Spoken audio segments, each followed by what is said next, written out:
Você está ouvindo Biologia in Situ Podcast. Porque todas as estradas levam à biologia.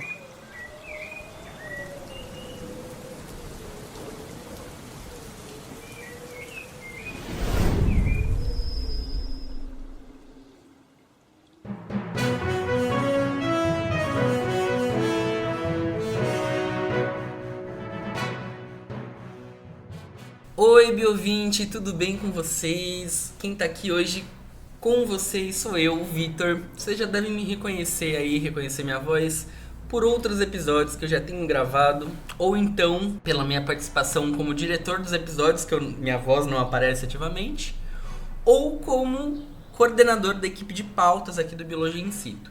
E hoje aqui para esse episódio do BioNews, que a gente tem como título Agrotecnologia, a gente tem uma convidada muito especial que eu vou trazer já já para vocês.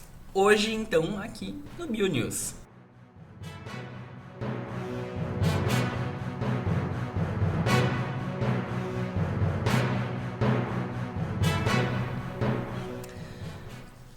Oi, Ana, bom dia, tudo bem? Vamos começar aqui. Queria que você se apresentasse um pouquinho aí para os bioouvintes, para eles te conhecerem.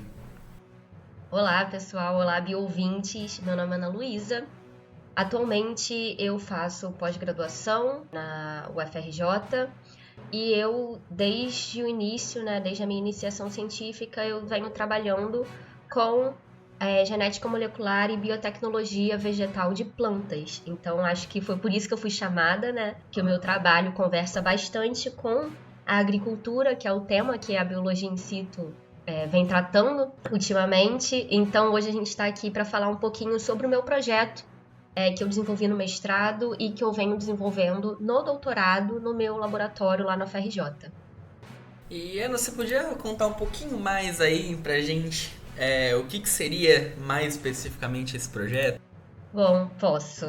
Lá no laboratório, a gente trabalha com o algodoeiro, Então, o algodoeiro é uma planta que, quando tem o desenvolvimento floral, tem ali, a formação da semente, o tecido que envolve essa semente, ele se alonga e forma uma fibra, que é justamente essa fibra que a gente usa no dia a dia, Então, quando a gente compra algodão, o que a gente está comprando são esses tricomas, que são células alongadas, que revestem a semente do algodoeiro. Então, pensando na produção do algodão, o algodoeiro ele é atacado por diversas pragas no campo, e uma delas, que é o bicudo do algodoeiro, é de muito difícil controle. Por quê? Essa praga, que é o bicudo do algodoeiro, ela tem um comportamento muito específico. Então, uma vez que tem lá o botão floral, a gente chama de botão floral a flor fechadinha, antes dela abrir. Uma vez que a gente tem lá o botão floral, o besouro adulto do bicudo do algodoeiro, ele vai perfurar o botão floral e vai inserir um ovo dentro do botão floral. E aí esse ovo eclode e a larva ela se alimenta dos tecidos reprodutivos de algodoeiro por dentro do botão floral. Então isso faz com que a flor não se desenvolva e a gente tenha muitas perdas na produção da fibra. Então o nosso laboratório trabalha com essa praga, pensando em diversas maneiras de conter essa praga, e uma delas é usar certas proteínas específicas que são tóxicas. Então, a gente já conhece várias proteínas que a gente chama de proteínas CRI, são proteínas que são derivadas de uma bactéria, E essas proteínas, elas são inseridas no algodão para que o algodão tenha resistência a insetos. No nosso caso específico, a gente queria tornar esse sistema mais eficiente. Então, a gente decidiu usar promotores. Os promotores são sequências que vêm antes do gene. Então, vamos pensar que o promotor é o que vai justamente fazer com que aquele gene funcione. E o promotor vai dizer onde cada gene vai funcionar e em que momento. A nossa estratégia para o projeto é encontrar promotores que sejam mais específicos para dirigir a expressão dessas proteínas tóxicas. Porque quanto mais específico for a expressão dessas proteínas tóxicas, a gente tem menos efeito negativo em outros insetos que podem não ser prejudiciais ao algodão.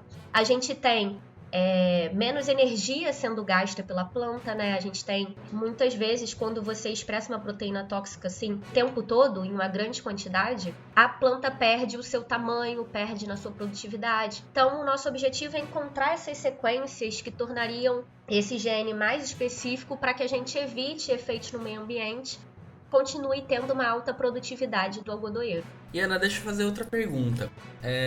De todas as plantas e produtos, né, que a gente tem aí no agronegócio, na agricultura, por que especificamente o algodão? Por que não foi tomate, não foi o milho? Porque a gente sabe que existem pragas, né, para todas essas plantas, e inclusive pragas específicas, assim como o bicudo do algodoeiro aí que você falou. Então, por que essa escolha do algodão e não de outro produto da agricultura? Sim, é claro que foi um viés econômico, né, que dirigiu a gente para trabalhar com algodão. Atualmente o Brasil é o 5º maior produtor mundial de algodão e a gente exporta muito o algodão também.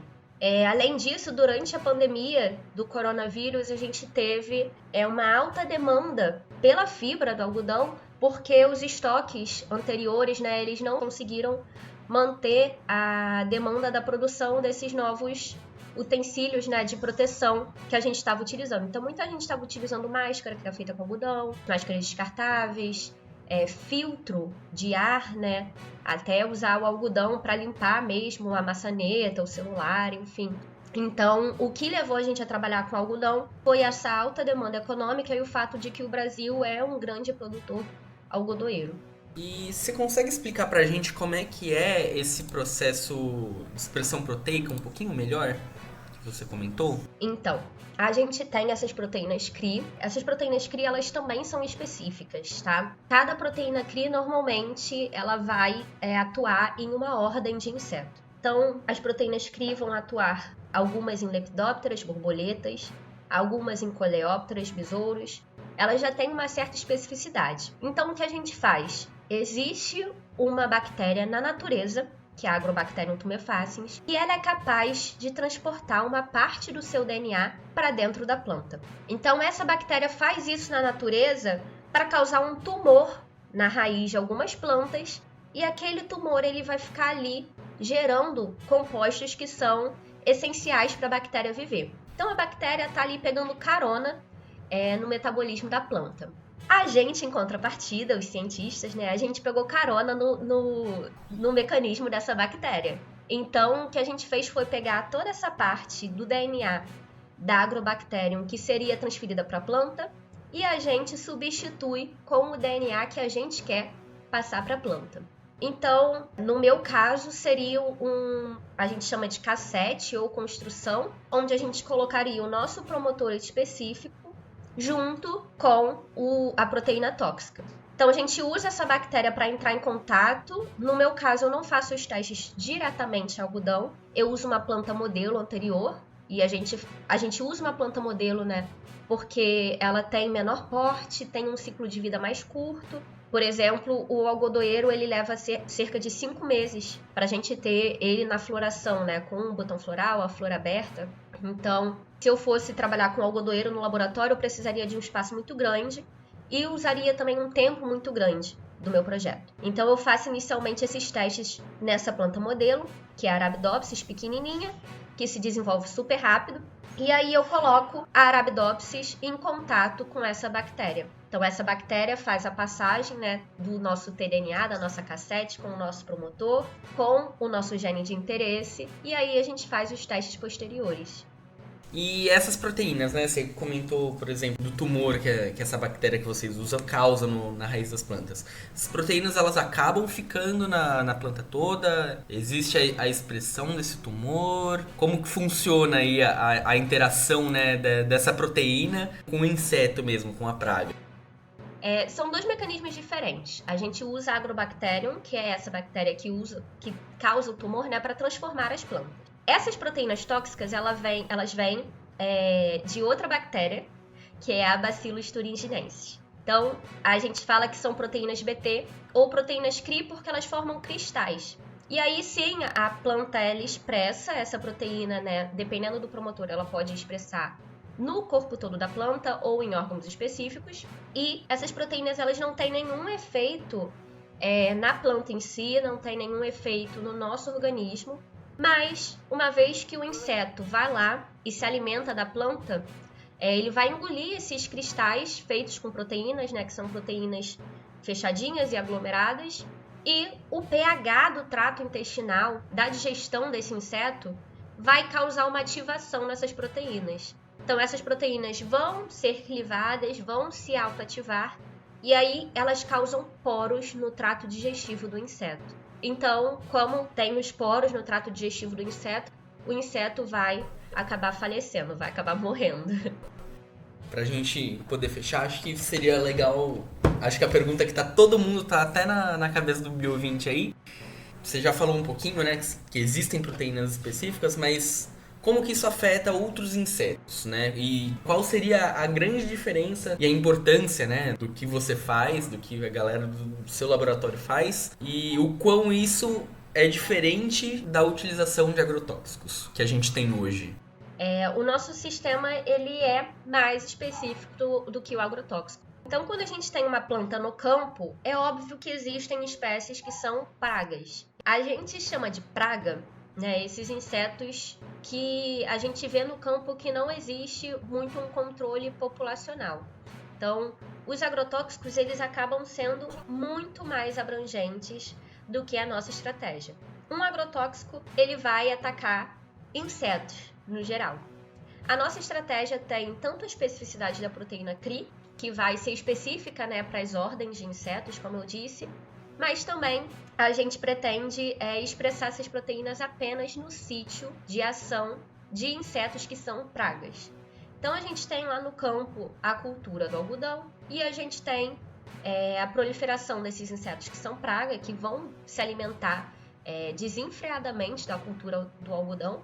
Mas a gente tem também insetos que ocorrem naturalmente e que não são pragas. Eles não são pragas porque eles estão naquela cultura em baixa quantidade e eles não vão se alimentar numa intensidade tão grande quanto a praga de fato, né? Quando a gente usa uma estratégia que não é específica, esses insetos que estão ali, que ocorrem naturalmente, que não afetam tanto a cultura algodoeira, eles vão também acabar morrendo como um efeito cruzado da nossa estratégia para acabar com o bicudo. Então, por isso que a gente busca uma maior especificidade de não só ter a proteína específica para besouros, como também ter um promotor que vai expressar esse gene, por exemplo, no botão floral e na flor, porque existem lagartas que vão, por exemplo, se alimentar das folhas, mas essas lagartas não causam tantas perdas quanto o bicudo algodoeiro, já que a gente precisa ter o desenvolvimento da flor para ter a fibra do algodão no final. Então, a nossa estratégia, por ser mais específica, ela acaba causando menos efeito cruzado em outros insetos, que não causam tanto dano quanto a nossa praga. E além de estar falando de praga, né, de inseto que come lavoura, que não come lavoura, a gente aí está falando de um outro ecossistema, né, que a lavoura acaba criando.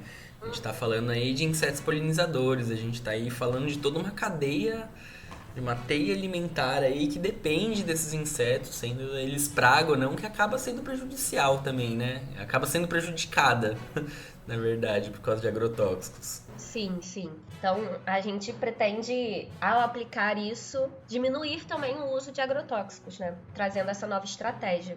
Esse tipo de método já está sendo utilizado em algum outro tipo de lavoura? Hoje em dia, já estão usando no tomate, no milho? Sim, essas proteínas CRI ou proteínas BT, elas são consideravelmente antigas. Então, a gente já tem algumas cultivares de algodão que têm proteínas CRI, a maior parte específica para borboletas, né, para lepidópteros, mas a gente tem também outras culturas que normalmente vêm como milho BT. Se você procurar, por exemplo, milho BT, você vai achar. Soja BT, você vai achar. Esse BT vem justamente do nome da bactéria de onde essas proteínas foram retiradas, né, que é a Bacillus thuringiensis. Então, sim, existem várias outras culturas que possuem essas proteínas e existem também outras estratégias. Existem estratégias de usar RNA de interferência, mas acabam sendo mais complexas, né? Acho que no tempo do podcast ia ficar um pouco complicado da gente explicar.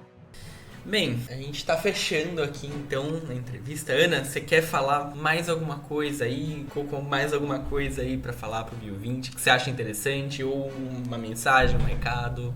Eu acho muito interessante quando as pessoas perguntam, né? Ah, isso já é aplicado? Existe isso no mercado? Eu acho que é interessante a gente pesquisar mais sobre. Se a gente for ver, a maior parte dos nossos alimentos, quando a gente vai no mercado, tem o símbolo, né, de transgênico, e a gente não entende muito bem o que está sendo feito, né? Por que é transgênico? É transgênico com o quê? Qual estratégia que está sendo utilizada ali? E existe bastante coisa no Brasil já, então acho que seria interessante que todo mundo pudesse dar uma olhada mais no que está sendo comercializado atualmente no Brasil. Eu super concordo contigo. Acho que a gente não conhece aí muita coisa aí do que a gente tá comprando. Inclusive tem muito preconceito até hoje, né? Tipo, é transgênico, não vou comprar, faz mal pra saúde. A gente às vezes nem sabe o que tá falando aí. Muito menos sabe, como você mesma disse, não sabe nem o processo que aquele organismo ali sofreu. Então é isso, Bio20. Por hoje é só, a gente tá terminando. Mas se você gostou desse episódio, quiser fazer críticas, comentários ou até mesmo perguntas aí pra gente poder repassar pra Ana, fica aí o nosso e-mail, cartinhas@biologiaincito.com.br. A gente também tá nas redes sociais como @biologiaincito no Instagram, no Facebook e no LinkedIn, e como @bioincito no Twitter e no TikTok. A gente também tem aí algumas redes de apoio, né, que a gente pede muito para vocês ajudarem o projeto. Tanto na Aurelo, a gente tá na plataforma da Aurelo, ou como Pix mesmo, que a chave é o próprio e-mail, cartinhas@biologiaincito.com.br. Por hoje é só, Bio20. A gente termina esse episódio aqui por hoje. Um beijão e até semana que vem, Ana. Muito obrigado mais uma vez pela maravilhosa entrevista aí que se deu com a gente. Esperamos ter você mais vezes aqui. Obrigada a vocês, gente. Tchau, tchau, Bio20. Até semana que vem.